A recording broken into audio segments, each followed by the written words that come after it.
I'm Brian Carman. I'm doing the presentation today on FAQs Live. So this is on roles in SAFe in the Scaled Agile Framework. And we are going to structure it like this. What we're going to do is we are going to talk about product roles within the Scaled Agile Framework. Then we'll pause for a bit to have any questions on those. And then we can talk about process roles. We'll pause for a bit for any questions on those. And then we're going to talk about kind of technology roles. So, you know, the teams, the architects, that kind of thing. Let's start by talking about the product roles within the Scaled Agile Framework. So we'll start with the product role at the team level. So this is obviously, this is a product owner, that's the title of them, and they work with the team and they are accountable for the team's backlog. On that backlog are stories, and one of the things in SAFe is they tend to refer to everything on the backlog as a story, and there's two different types of stories. There's kind of business stories, you know, features, functionalities, and there's also enabler stories. So these are potentially more technical things or things that will enable something in the future. So maybe updating a version of an underlying system that doesn't have any forward-facing functionality initially, but might allow you or enable you to build that functionality in the future. Or it could be that you're having to upgrade something because you're running on a version that is become out of date, and actually for stability and security reasons you need to upgrade to a new version of that. So enabler stories are, you know, important things that need to be done, but they're not necessarily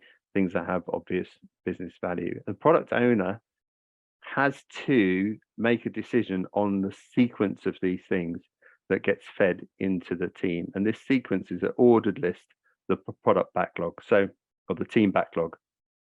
And if you're familiar with, you know, Scrum or something like that, then that will be the product backlog. But because you know, we think about the agile team here in SAFe, they call it the team backlog. Now, the product owner is really very focused on the needs of that team. So they have to make sure that all the items on that team backlog are well understood, organized, have, you know, clear information, and basically they're available to answer questions from the team about the content on that backlog. They're also there to represent the customer within this situation. So, you know, what's the customer's interest? And, you know, from the team's point of view, their kind of source of truth for what is required, you know, for or on behalf of the organization or its customers is the product owner. Now, the product owner may not have all those answers straight away, but what they do need to do is take ownership of finding out that information and go up to the next level, the product manager, for example, we will talk about in a second, and find out an answer and really get back to the team in a timely fashion. It's really their, you know, absolute responsibility to make sure the team is informed as it can be in terms of what the priorities are and what the preferences are in order to move forward. So the product owner, you know, in SAFe has to work closely with the product manager, and they don't have they have content authority over the team backlog, so they can put items on there, you know, that are necessary, that they think are important, that don't have to come through the hierarchy. But over the course of a time, over the course of a program increment, for example, that product owner needs to be working towards the features that have been prioritized by the product manager. So they do need to have some kind of alignment there in terms of the priority. So that's the product owner, and I've spoken a bit about the product manager, and that's the next level we're talking about. So the product manager or product management operates at the program level. So we're going to talk about other people that are at the program level, like the release trained engineer, and the product managers really thinking about requirement objects on the program backlog that are called features. And just as the team might be thinking about stories having kind of business stories and enabler stories, a program backlog will have kind of business features and enabler features. And the key thing about feature, we'll talk about requirements in a bit more detail in a future frequently asked frequent agile questions live session. But the key thing here is that they're quite big, so they're substantial, they've got value, but they can be delivered in a single program increment. So they can be delivered in a 8, 10 or 12 week kind of period. So they're not so big that they go on forever.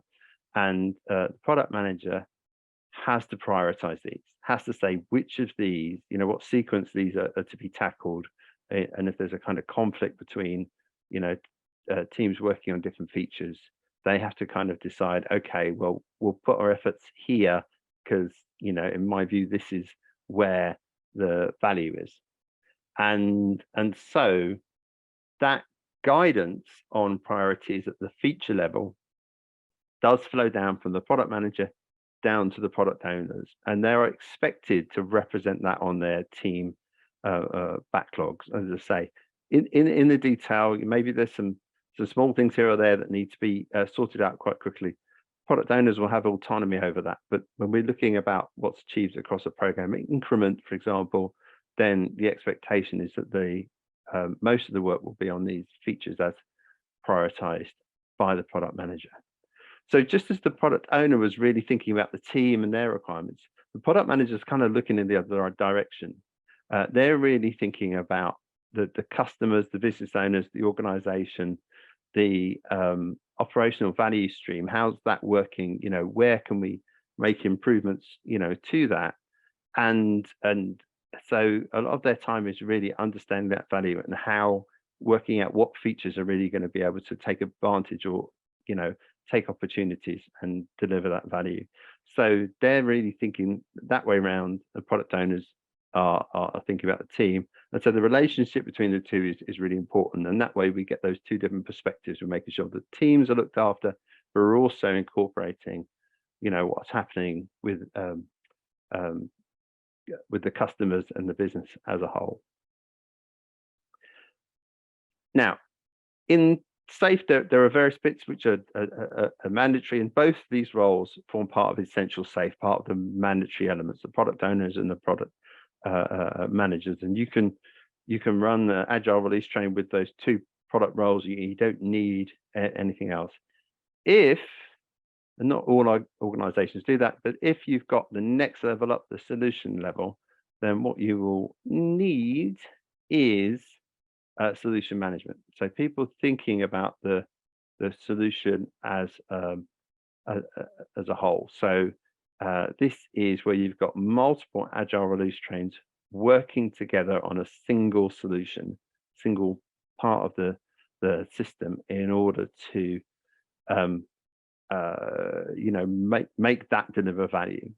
And the requirement objects that are associated with those are called capabilities in SAFe. And the solution manager, as you would expect, is accountable for prioritizing those, making sure they're well understood, making sure the value is understood, and again finding that balance between the business facing one and enabler capabilities as well. So they might have to work with the technical specialists to work out why certain enablers are valuable, and then make that judgment call about how reinforcing or enhancing the system itself balances against those business opportunities. Here they are also really looking at customers and business owners, maybe a higher level, and obviously there's an obligation to work closely with the product managers that are prioritizing the features for each of the agile release trains.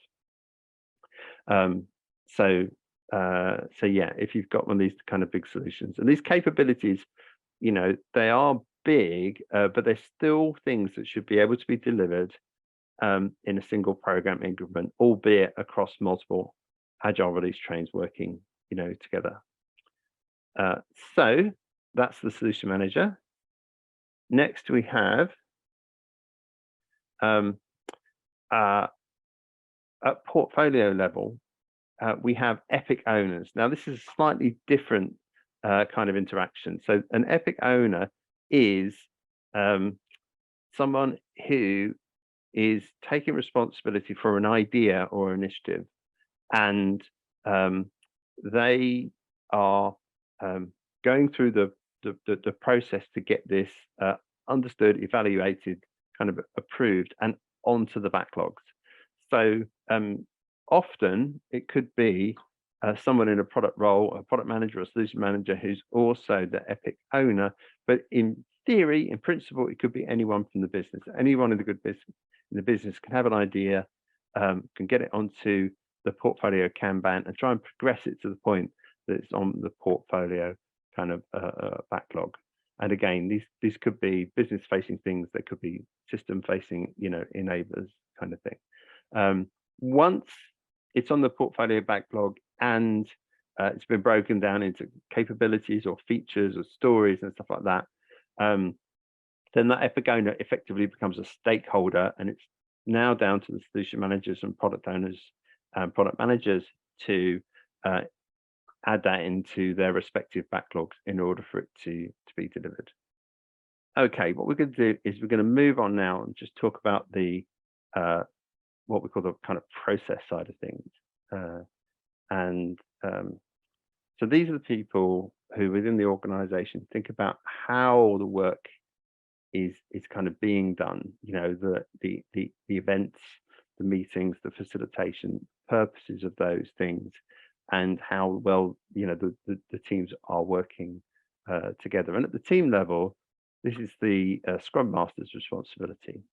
And so the Scrum Master in SAFe is very similar to a Scrum Master as you would read in the Scrum Guide, for example, and that kind of responsibility, or at least it can be. And so, they are there. SAFe uses the term servant leader for that team, so someone who's there to serve the team, but also lead principally by example. So to demonstrate the agile principles and values in what they do, as well as what they say. They're also there to run the team events, facilitate the team events, like iteration planning, the stand-ups, the iteration reviews, the iteration kind of retrospectives, and also there to kind of represent the team in terms of organizational kind of dysfunction. So if there's stuff within the organizations that means that the team itself is working more slowly than it would be, so a real kind of impediments, things that are kind of slowing the team down, not allowing them to work as well as they could, then the Scrum Master is there to represent the team in trying to get those kinds of things sorted out. Now, to do that, they're probably going to have to use more influencing skills than authority, because you don't have direct authority, but working with other Scrum Masters, we're going to talk about release train engineers in a second, working with the next level up, the release train engineers, to highlight those issues and see if you can generate a desire and action to get organizational change to make the teams more likely to deliver value quickly.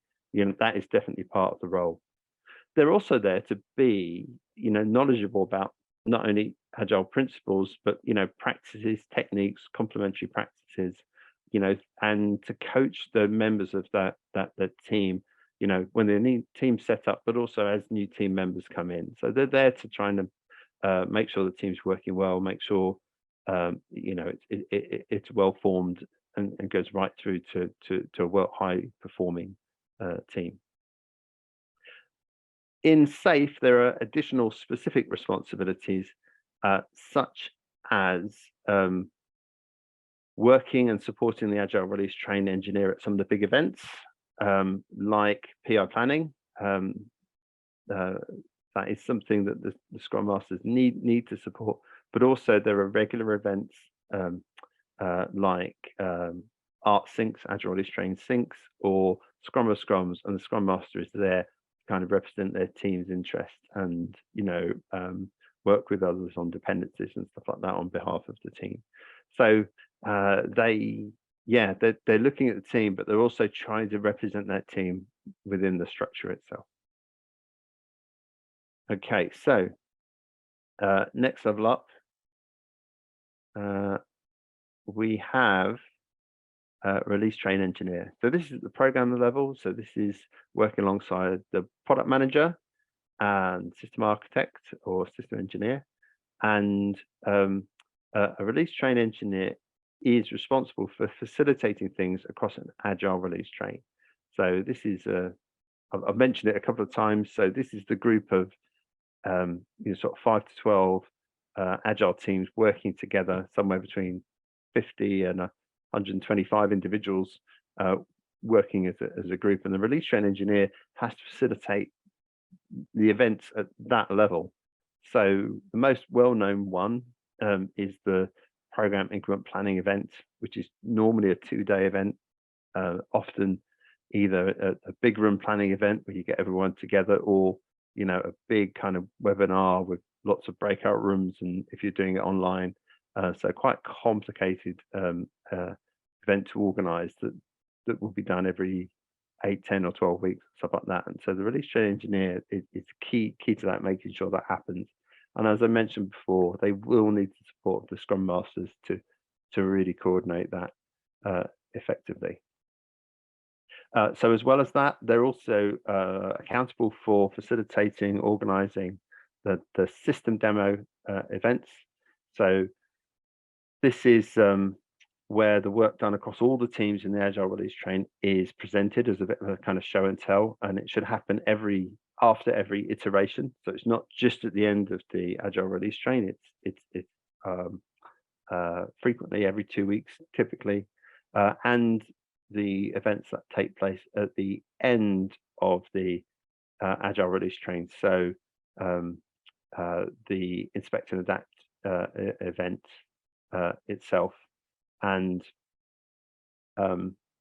which incorporates things like a full PI system demo in terms of doing that. So quite a lot of things at the top and the end, but in the middle, as well as those system demos, they're also going to be facilitating the Scrum of Scrums or the Agile Release Train syncs, the art sync events.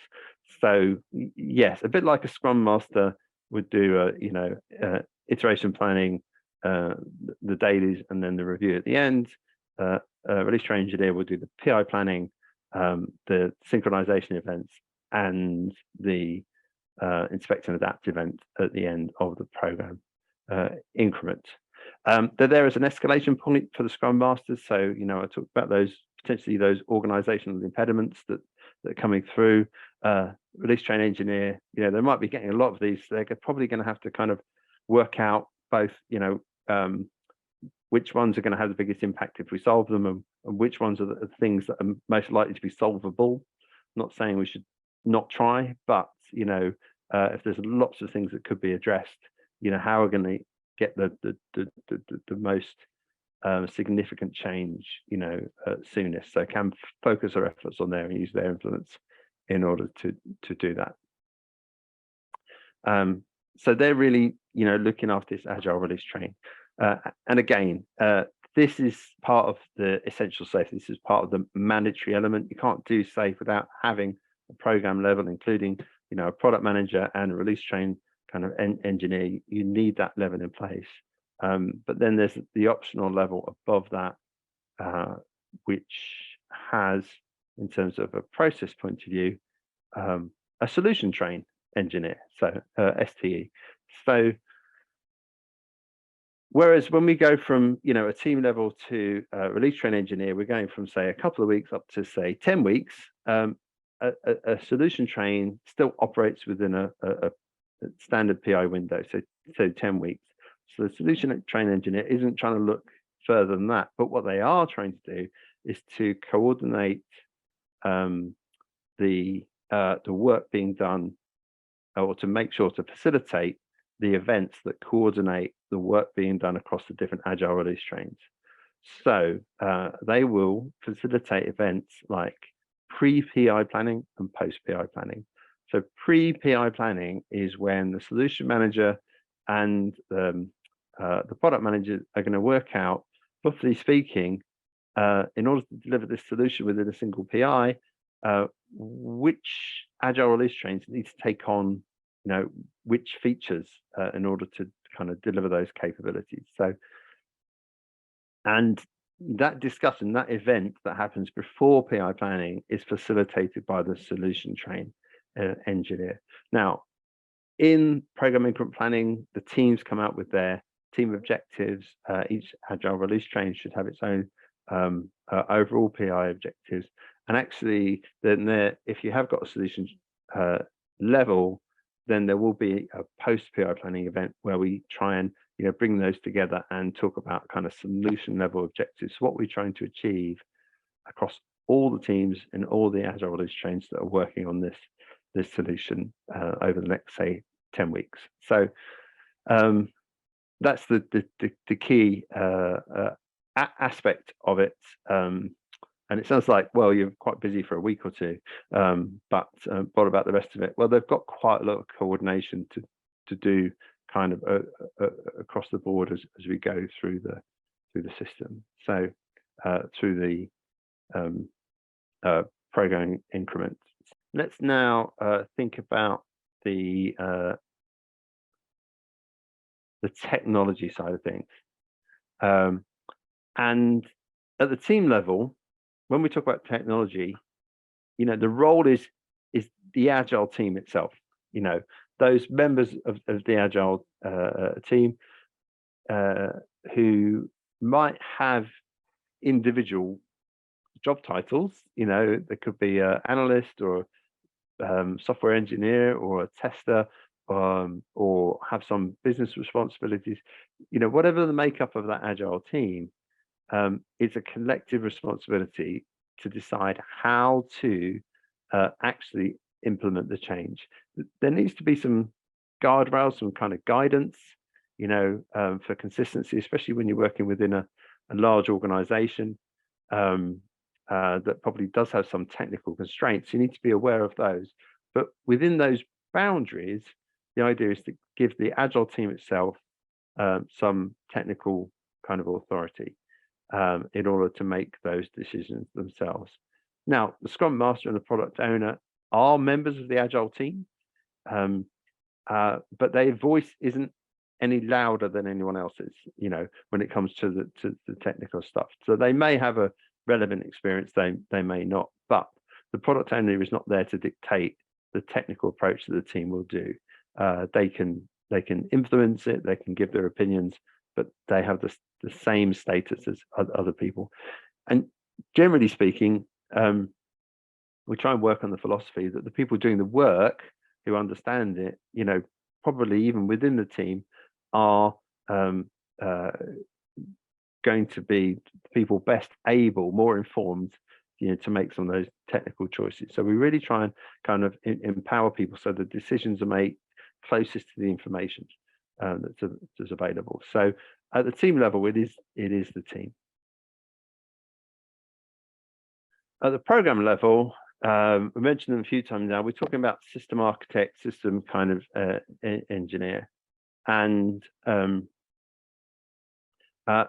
so their role is really to offer guidance and look for consistency in terms of kind of technical approaches across the different teams within an agile release train.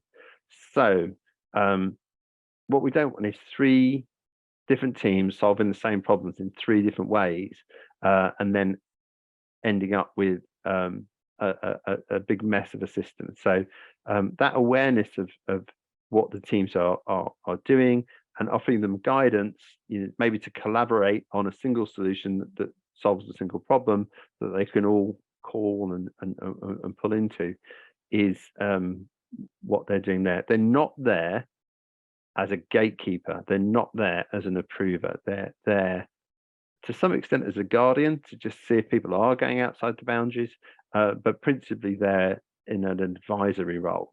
So the idea is that the teams, if they're unsure of something, they can kind of get it escalated and get that guidance. And I've seen this, work well with some of the organisations I'm working with right now. They get requests coming in, feature requests coming in, and the team's looking at those and they're thinking, well, maybe we could do it like this and maybe we could do it like that. And so they will talk, they will kind of bring in the more senior people from outside and kind of saying, just give us some guidance here.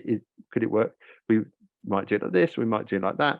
And then it's a discussion that can take place. And by working collaboratively, they get probably a potentially more reliable technical implementation. The other thing to remember in SAFe is that one of the kind of principles is about set-based design.